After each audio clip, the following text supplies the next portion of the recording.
रिश्तों के घर में जब स्वार्थ की दीवारें खड़ी होने लगती हैं, तब सबसे पहले भरोसे की छत ढहती है। माधवी ने अभी अभी रसोई का काम निपटाया ही था कि अचानक दरवाजे की घंटी बज पड़ी। रात के 9 बज रहे थे। भला इस समय कौन आया होगा? माधवी दरवाजा खोलने जा ही रही थी कि इतने में सासू माँ शारदा जी अपने कमरे से निकलकर बाहर आई और आकर दरवाजा खोल दिया। सासू माँ की स्फूर्ति देखकर माधवी हैरान रह गई। अभी थोड़ी देर पहले तक तो उनकी इतनी भी हिम्मत नहीं थी कि अपने कमरे से निकलकर बाहर डाइनिंग टेबल पर आकर खाना खा लें। खाना भी माधवी ने ही उन्हें कमरे में ही परोसा था। ऊपर से दूसरी हैरानी की बात ये थी कि उनके दरवाज़ा खोलते ही ननद नंदोई अजीत और वनीता अंदर आई। इतनी रात को अचानक दोनों कैसे आ गए, वो भी अपने 2 साल के बेटे के बिना, जिसका बहाना कर वो लोग रात को अक्सर आने से बचते थे। उन्हें देखकर माधवी मुस्कुराकर कुछ पूछने को ही हुई कि वो लोग चुपचाप शारदा जी के पीछे पीछे उनके कमरे में चले गए। ना कोई नमस्ते, ना ही कुछ और। कमरे में पहुंचते ही शारदा जी ने भी दरवाज़ा बंद कर लिया। ये देखकर माधवी हैरान थी। आखिर चल क्या रहा था घर में? माधवी सारे विचारों को झटक कर अपने कमरे में गई तो उसके पति अमन ने उससे पूछा, कौन आया है? अजीत जी और वनीता आए हैं। इतनी रात को? पता नहीं, मम्मी जी के कमरे में हैं। दरवाज़ा अंदर से बंद है। आखिर चल क्या रहा है हमारे घर में? रहने दो, तुम इग्नोर करो। अब दरवाज़ा अंदर से बंद ही कर लिया है तो कोई बात नहीं, तुम सो जाओ, मैं भी सो रहा हूँ, कहकर अमन दूसरी तरफ मुँह करके सो गया। पर उसका व्यवहार माधवी को बड़ा अजीब लगा। सचमुच ये व्यवहार अजीब था। जिस बहन के आने पर भाई दौड़ता हुआ उससे मिलने चला जाता था, आज उसके आने पर दूसरी तरफ मुँह करके सोया है। आखिर क्या कहे इसे? अभी 2 महीने पहले तक सब कुछ सही था। घर में ससुर जी, सासू माँ शारदा जी, अमन और माधवी और उनका 4 साल का बेटा प्रिंस ही थे। घर में ससुर जी की ही चलती थी, जिनके सामने शारदा जी ज़्यादा कुछ कह नहीं पाती थी। शारदा जी का अधिकतर झुकाव अपनी बेटी की तरफ ही रहता था। अक्सर कई बार वनीता से संबंधित बातों को लेकर वो माधवी और अमन को सुना देती थी, पर उनके पति अपने बेटे बहू का ही साथ देते थे, इसलिए उन्हें चुप होना पड़ता था। कई बार उनके पति उन्हें समझा चुके थे, यूं बेटे बहू पर दबाव मत डाला करो, बेटी तो आते से ही आएगी, पर बेटे बहू ही तुम्हारे साथ होंगे। तब शारदा जी चिढ़कर कहती थीं, आजकल कोई बेटा बहू निहाल नहीं करते। लेकिन अभी 3 महीने पहले ससुर जी की तबीयत ज़्यादा बिगड़ गई, उन्हें लकवा हो गया। इस कारण से वो पूरी तरह से बिस्तर पर आ गई। उस दौरान उन्हें संभालने का काम अमन और माधवी ने ही किया था। वनीता तो 1-2 बार उनसे मिलने आई और 2-3 घंटे रुककर चली गई। जब कुछ सप्ताह बाद उनकी तबीयत ज़्यादा बिगड़ गई तो उन्हें हॉस्पिटल में एडमिट किया गया। उस दौरान माधवी ने वनीता से मदद जरूर मांगी थी, पर उसने अपने बच्चे का बहाना कर दिया और वो आई नहीं, जबकि उसके सास ससुर ने खुद अमन के सामने उसे वहाँ रहने के लिए कह दिया था। वो लोग तो अपने पोते की जिम्मेदारी भी लेने को तैयार हो गए थे, पर वनीता आई नहीं। यहाँ तक कि उसके पति अजीत ने भी काम का बहाना कर दिया। जब 2 महीने पहले उनकी मृत्यु हुई, बस तब से सब कुछ बदल गया। तब तो 15 दिन वनीता यहाँ रुकी भी, और तब से इस 1.5 महीने में तकरीबन 10 बार चक्कर लगा भी चुकी थी। यहाँ तक कि अजीत भी अब उसके साथ बार बार यहाँ आ रहे थे। जब ये सब अमन को अजीब लगा तो उसने इस बारे में पिछली बार शारदा जी से बात की। उसकी बात सुनकर शारदा जी नाराज हो गईं। शारदा जी ने जो कुछ कहा उसके बाद अमन पूरी तरह से चुप हो गया।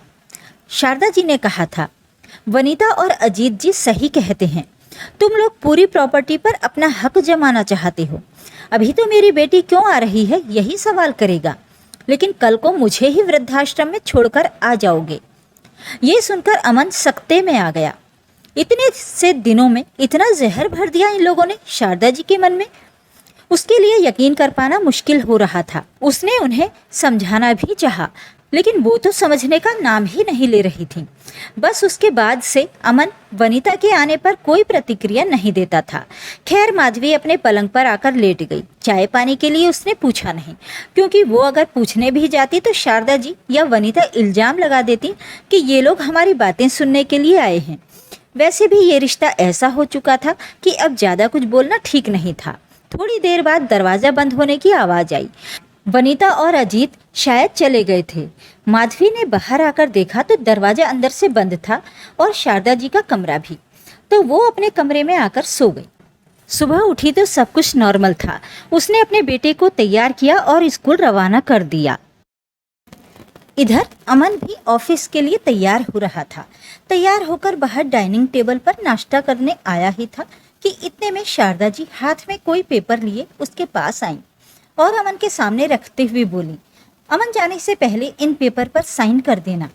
अमन ने हैरानी से उन पेपर की तरफ देखा और कहा, ये कैसे पेपर हैं? गांव की जमीन के पेपर हैं जो आज भी तुम्हारे दादाजी के नाम पर हैं। तुम्हारे पापा को तो बोलते बोलते भी उन्होंने अपने नाम नहीं करवाई थी। अब मुझे पैसों की ज़रूरत है, इसलिए मैं उसे बेचना चाहती हूँ। इसके लिए वो ज़मीन मुझे अपने नाम करवानी है, इसलिए तुम्हारा हक त्याग चाहिए। वनीता ने भी साइन कर दिए हैं। आपको पैसों की ज़रूरत है, पर किस लिए? अमन ने सवाल किया। तुझे उससे क्या? शारदा जी ने कहा, शायद पैसों की ज़रूरत आपको नहीं, आपके बेटी दामाद को है। अमन ने सवालिया नज़रों से देखा तो शारदा जी एक बार तो झेंप गई। हाँ, है ज़रूरत मेरी बेटी दामाद को। उनका बिजनेस सेट करने के लिए पैसों की ज़रूरत है और ये पैसा मैं उसी को दूंगी। तेरा क्या है? तेरे पास तो सरकारी नौकरी है, पर मेरे बेटी दामाद तो परेशान हो रहे हैं ना। ये सुनकर अमन और माधवी दोनों सख्ते में आ गए। मम्मी, सरकारी नौकरी मुझे घर बैठे नहीं मिली है। मैंने भी मेहनत की है, तब जाकर ये नौकरी मिली है।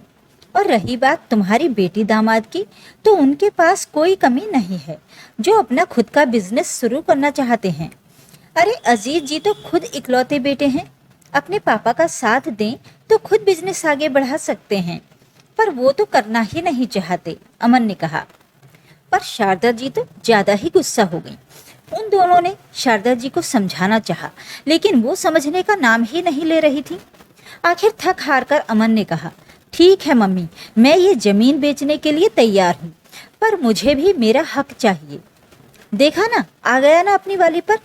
सच ही कहती थी ना मैं, बेटा बहू कभी निहाल नहीं करते। जो कहना हो वो कहो मम्मी, बेटे बहू तो वैसे भी बदनाम हैं। पर अब मुझे फ़र्क नहीं पड़ता। तुम्हारी बेटी दामाद के प्यार में मैं रोड पर नहीं आना चाहता। मुझे मेरा हिस्सा दे दो, फिर भले अपना हिस्सा उसे दो या अपने बेटी पर लुटाओ, चाहे कुछ भी करो। आखिर अमन ने कहा। आखिर शारदा जी ने अमन को काफ़ी कुछ सुनाया, ये सोचकर कि वो मान जाएगा, लेकिन अमन झुकने का नाम ही नहीं ले रहा था। तब शारदा जी ने वनीता और अजीत को भी फ़ोन लगा दिया, तो वो दोनों भी उसी समय आ गए। पर अमन की जिद के आगे वो भी कुछ नहीं कर पाए। आखिर तब वनीता बोली, भूल मत, ये मकान मम्मी का है। ये आज चाहे तो तुम लोगों को घर से निकाल सकती है। मकान तो इसी के नाम पर है। अचानक शारदा जी ने कहा, क्या आपने मकान भैया के नाम पर कर दिया? ऐसी बेवकूफ़ी कैसे कर सकती हो आप? वनीता ने कहा, अरे 2 कमरों का ही तो मकान था, इसे पूरा बनवाने के लिए लोन उठाना था। अब इसकी सरकारी नौकरी थी तो कम ब्याज के कारण तेरे पापा ने ये मकान इसके नाम कर दिया। मतलब आपके पास कुछ भी नहीं है? सच में अकल नहीं है आप में। पहले पापा से बातें सुनती रहती थी, अब भाई की बातें सुनती रहो। तुम इसी लायक हो। वनीता चिल्लाते हुए बोली, बेटी क्या बोल रही है तू? अचानक वनीता को इस तरह बोलते देखकर शारदा जी ने कहा, अब क्यों बेवजह समय खराब कर रही हो? जो ज़मीन से हिस्सा मिल रहा है वो हिस्सा ले लो और चलो यहाँ से। अचानक अजीत ने कहा।